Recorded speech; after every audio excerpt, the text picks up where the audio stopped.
네, 안녕하십니까. 김 선생의 서울 이야기를 진행하는 강사 김효입니다. 이번 시간에는 경성 호국신사와 해방초원이라는 제목으로 이야기를 좀 드려보도록 하겠습니다. 자, 지금은 이제 해방초원하게 되면 경리단길이라고 하는 젊은 사람들의 핫플레이스가 이렇게 모여있는 곳으로 이렇게 알려져 있지만, 바로 이곳을 중심으로 한 곳에 바로 이런 호국신사라고 하는 게 일제강점기에 있었다는 사실을 아는 분들은 많지 않은 것 같습니다. 흔히 이 경성 호국신사를 한반도의 야스쿠니라고 이렇게 불리고 있는데요. 일제는 전쟁에 의해서 돌아가신 분들을 영령이라고 표현을 해서 그 영령들을 안치하는 공간을 이렇게 마련했는데, 그 대표적인 곳이 바로 도쿄의 야스쿠니 신사가 되겠습니다. 이어서 특히 중일전쟁 이후에 전사자가 급증을 하게 되니까 일본군 사단사령부가 주둔하고 있었던 함경북도 청진의 나남과 용산에 있었던 제1본군 19사단과 20사단 사령부 지역에 이런 호국신사들을 세우게 되는 것이죠. 그 중에서 바로 이 용산, 남산 남쪽 기슭에 두었었던 것이 경성 호국신사가 되겠습니다. 그래서 이 경성 호국신사와 나남 호국신사는 용산과 청진에 이렇게 있게 되었고, 1943년과 44년, 그러니까 태평양 전쟁 말기에 바로 많은 이 전쟁 희생자들을 모시기 위한 하나의 이런 공간으로 두게 된 것이 경성 호국신사와 나남 호국신사다, 이렇게 보시면 되겠습니다.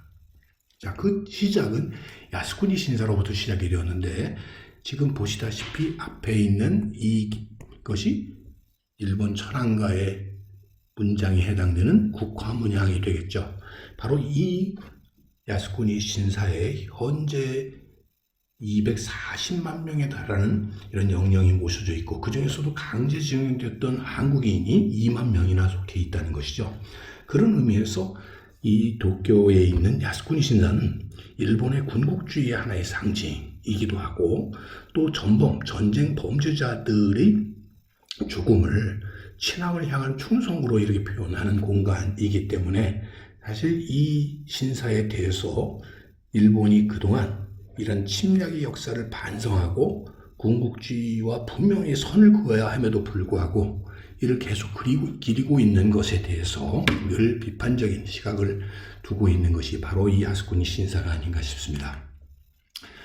일제강점기에 국내에 세웠던 신사만 하더라도 정말 어마어마한 숫자였었고, 이를 통해서 일본은 조선을 저희 내선일체의 국가체제 속에 편입시키려고 했었던 것이죠.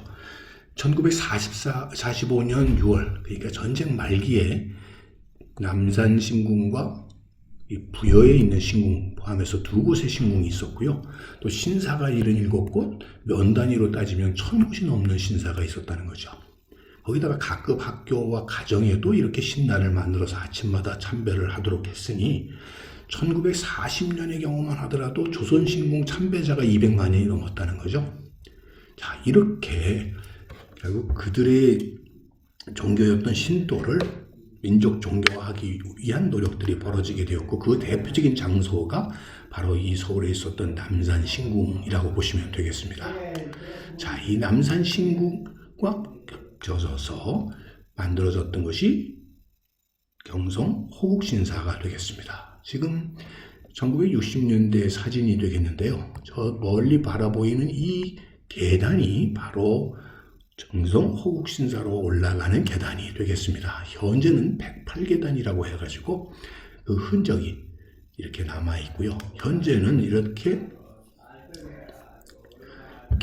사상 케이블카가 마련이 되어 있는 이곳이 바로 경성 호국신사로 올라가던 계단의 흔적이라고 보시면 되겠습니다.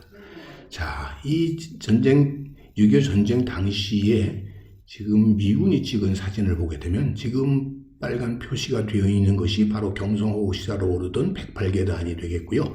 이 남산 기슭의 이 부분이 바로 남산에 있었던 조선 신궁의 모습이 되겠고, 이것이 서울역 지역이 되겠습니다. 바로 그 지역을 중심으로 하는 이 넓은 지역이 해방촌이라고 볼 수가 있겠죠. 현재 용산중학교와 고등학교가 있는 곳에서 오르는 곳이 바로 이 108계단의 흔적이 되겠고, 지금 이 푸른색 표시로 되어 있는 것이 당시에 경성 호국신사가 되겠는데요. 보시다시피 이곳에 해방촌을 이루게 되면서 많은 집들이 현재는 들어서 있다는 걸 볼 수가 있겠고, 당시 경성 호국신사에 이렇게 참배를 왔었던 사람들의 모습을 담고 있는 사진이 되겠습니다. 그래서 이 해방촌 일대라고 하면 한편으로는 이 경성 호국신사 일제의 침략 양상을 드러냈던 대표적인 이런 참배 공간도 함께 이제는 기억해야 되지 않을까 싶습니다. 자, 남산 기슭에 많은 일본인들이 그들의 식민지 지배와 관련된 기관들이 많이 설치가 되었는데, 그 중에서 들을 수 있는 것이 많은 신사들이 세워지게 되었었다는 것이죠. 그래서 조선신궁, 이 경성역이라고 불렸었던 서울역 앞에 이 조선신궁을 비롯해서 그 가까이에 바로 이런 경성 호국신사가 이루어지게 되었고, 바로 이 용산 일대의 일본군 24단과 각종 부대들이 이렇게 포진해 있었고, 그것이 뒤를 이어서 결국 미군이 주둔하게 되었을 때는 미8군 영내가 되었던 지역 가까이에 바로 이런 경성 호국신사가 있었다라고 보시면 되겠습니다. 현재는 이 호국신사 본관이 있던 자리가 이런 외국인 학교가 자리 잡게 되었고, 사실 그 일대가 바로 이 해방촌이 되게 된 것이죠. 해방촌이라는 말은 해방이 되고 난 뒤에 특히 해외에서 들어오거나 월남한 분들이 집터를 마련하게 되는 과정에서 일본군 사격장으로 사용되던 이런 공간들에 집을 짓기 시작하면서 하나의 해방된 공간, 피난 온 사람들이 정착하게 되면서 저희 해방촌이라고 이렇게 불려지게 되었다라고 보시면 되겠습니다. 그 중심에 이런 신흥시장과 같은 그 흔적들을 지금도 우리가 볼 수가 있게 된 것이고, 그러다 보니까 경리단길의 중요한 이런 핫플레이스로 지금도 이렇게 많은 젊은이들이 찾는 공간이 되게 되었다라고 보시면 되겠습니다. 자, 해방촌 하면 바로 이러한 하나의 핫플레이스로서 우리가 찾아오는 명소였을 뿐만 아니라 어떤 의미에서는 일제 식민지, 특히 제국주의 식민지 지배 체제의 하나의 산물이 바로 이곳에 있었다라는 점도 함께 기억할 필요가 있지 않을까 싶습니다. 그런 의미에서 오늘도 경성 호국신사에 대해서 꽃밭을 가꾸는 김 선생이 말씀드렸습니다.